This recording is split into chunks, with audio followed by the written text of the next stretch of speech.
Oi, eu sou Tainá Borges. Oi, eu sou Lara Roxo. Eu trabalho no campo das artes desde 2001, atuando e desenvolvendo pesquisas em circo e dança.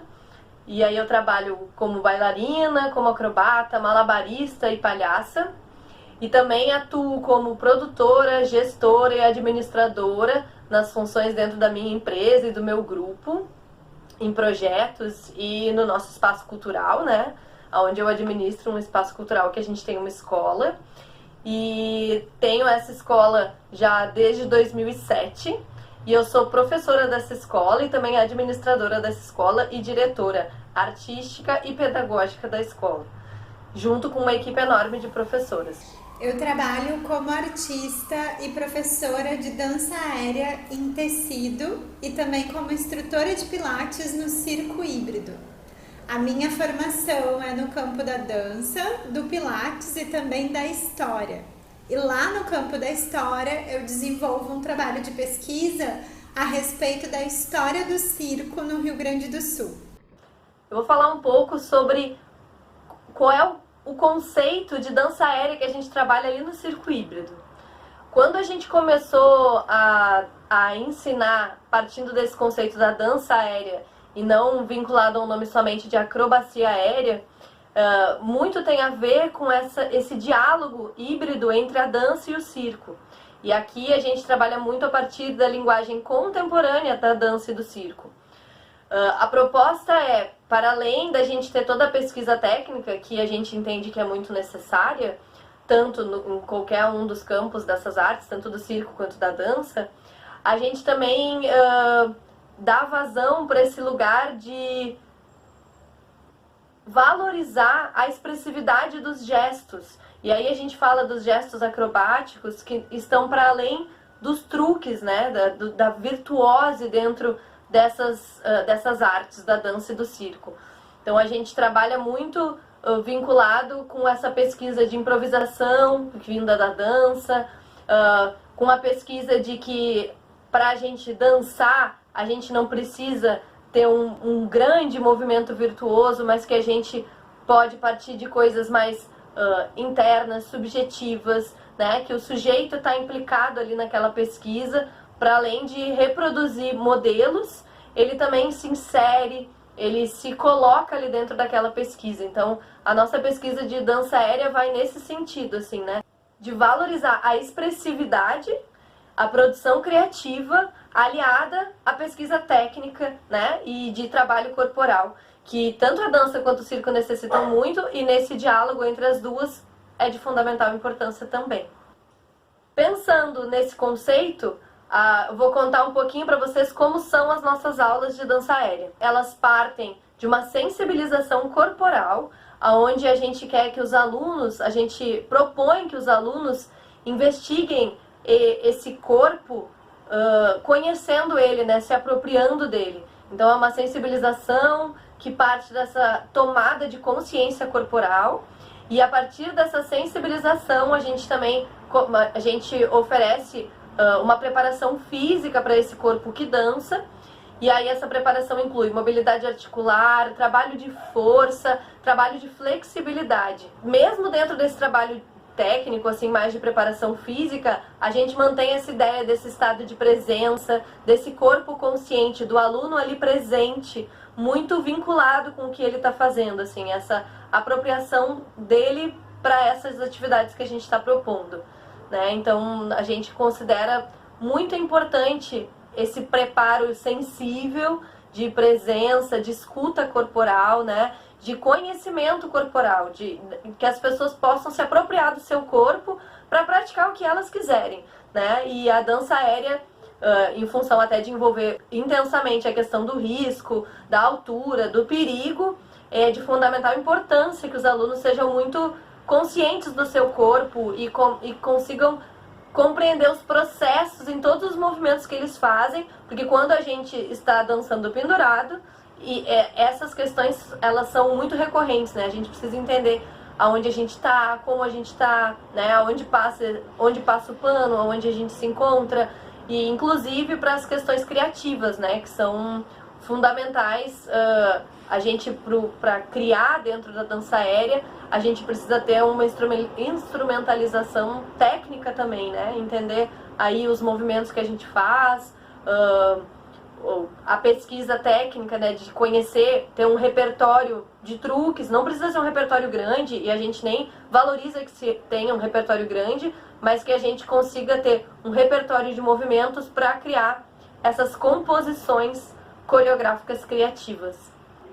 Uma parte importante das nossas aulas é o estudo da relação com o equipamento, né? Além dessa preparação física, sensibilização corporal que acontece no solo, a gente também tem todo um preparo cuidadoso e um estudo, uma pesquisa vinculado e em contato com o nosso equipamento, que pode ser o tecido, que pode ser o trapézio, que pode ser a lira, que pode ser diferentes configurações de uso desses equipamentos, né?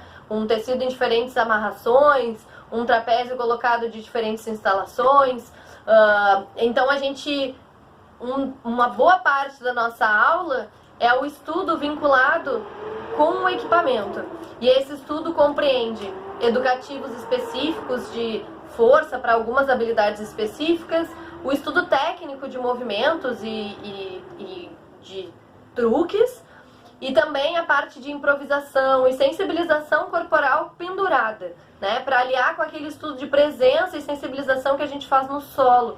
Então, na aula a gente também dedica um tempo a isso, a gente poder se conhecer pendurado, para além do estudo técnico dos truques, mas para esse estudo criativo também, né, para a gente conseguir dançar pendurado. Uma coisa importante de falar é que a nossa aula foi criada antes desse momento da pandemia que a gente está passando, né? E aí a gente tinha uma estrutura com um pouco mais de tempo, né? Onde a gente se dedicava com mais tempo, com trabalhos coletivos, em aulas coletivas. E agora, nesse último ano, a gente repensou o nosso fazer dentro dessa realidade que a gente está inserido, que é do distanciamento, né? Onde o trabalho não é mais coletivo, né? Não tem essa questão de estar numa turma com muitas pessoas, onde cada um tem a relação com o seu equipamento individualmente. Então a gente ressignificou esse fazer das aulas de dança aérea adaptadas a essa realidade da pandemia.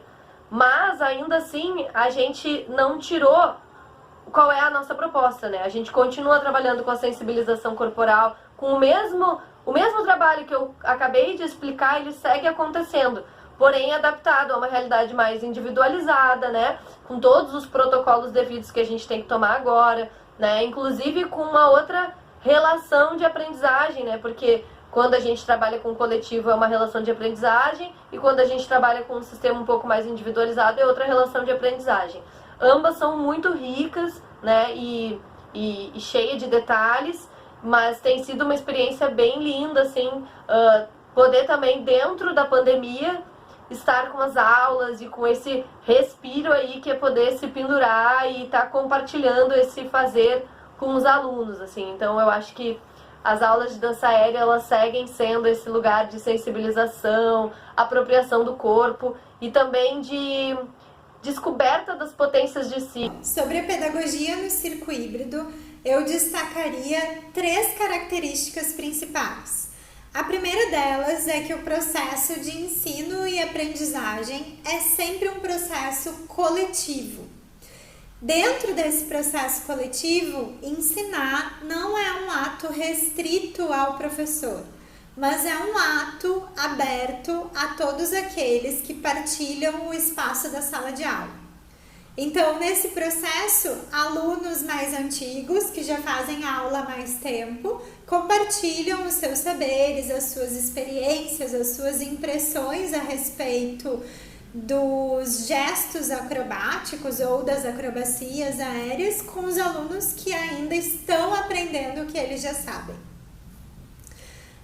O segundo elemento que eu destacaria é o papel do professor enquanto mediador na sala de aula.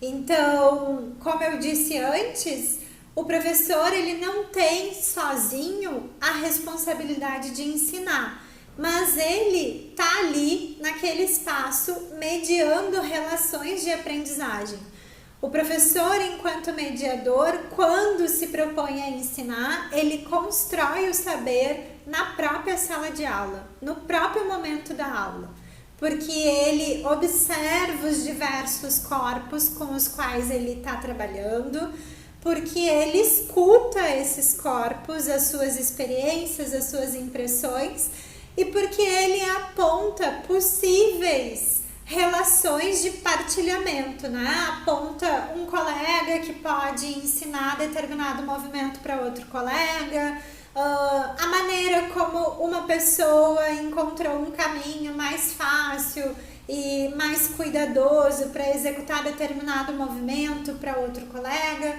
e assim por diante. O terceiro elemento que eu destacaria são duas ferramentas pedagógicas. A primeira delas é o comando verbal, a transmissão oral dos saberes. Então, a primeira ferramenta que um professor lança a mão no circo híbrido é a orientação verbal e não a demonstração, que é a segunda ferramenta. A demonstração, ela pode se dar pelo professor, mas a gente prioriza a demonstração dos próprios alunos. Então, no espaço da sala de aula, antes do professor demonstrar determinado gesto, determinado movimento, a gente procura observar se isso pode se dar entre os próprios colegas de aula. Então, acho que essas são as principais características da pedagogia e também da metodologia de aula utilizada no circo híbrido. E como o circo híbrido trabalha com exercício físico, ou seja, o estudo das técnicas circenses, e também com exercício criativo, eu falo agora um pouquinho sobre esse processo criativo dentro do circo híbrido. Bom, tal como a relação de ensino e aprendizagem, o processo criativo é sempre um processo colaborativo e coletivo. E eu tô falando aqui não só do núcleo artístico, composto por artistas, professores, alunos, etc., mas também com relação à escola de dança aérea. Os processos criativos nesses dois eixos se dá de maneira coletiva e colaborativa. Falando especificamente da escola e das suas aulas, a gente tem dois momentos de mostra de processo criativo. Um no meio do ano e um no final do ano, que funciona como uma grande confraternização de toda a família circo híbrido. Esse processo do meio do ano, ele se propõe a ser um processo autoral.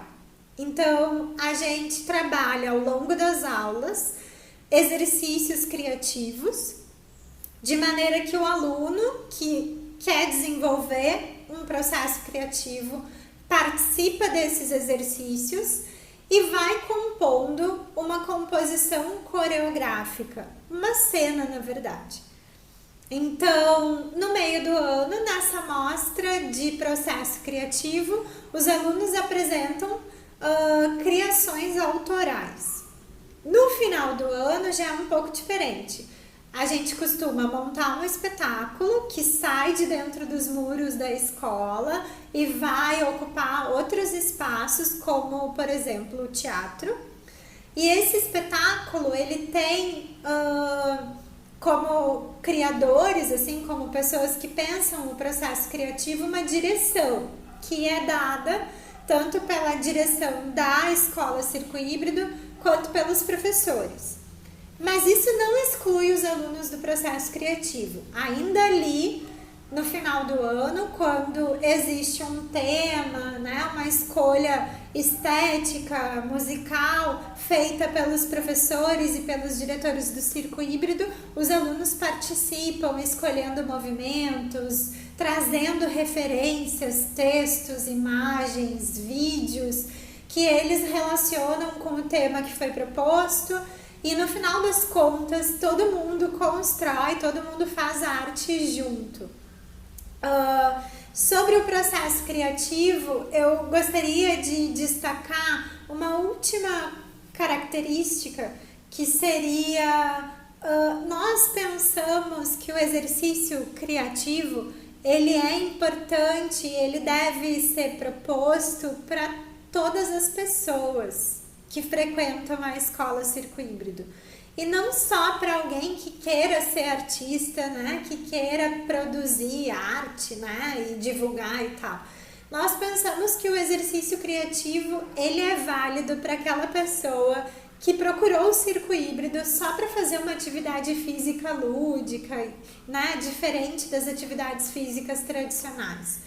Então, nós pensamos que na vida dessa pessoa, que pode não ser artista, que pode ser engenheiro, advogado, professor, dentista, etc., o exercício criativo é fundamental para carnavalizar a vida, para fazer com que as pessoas olhem para a vida através de lentes diversas.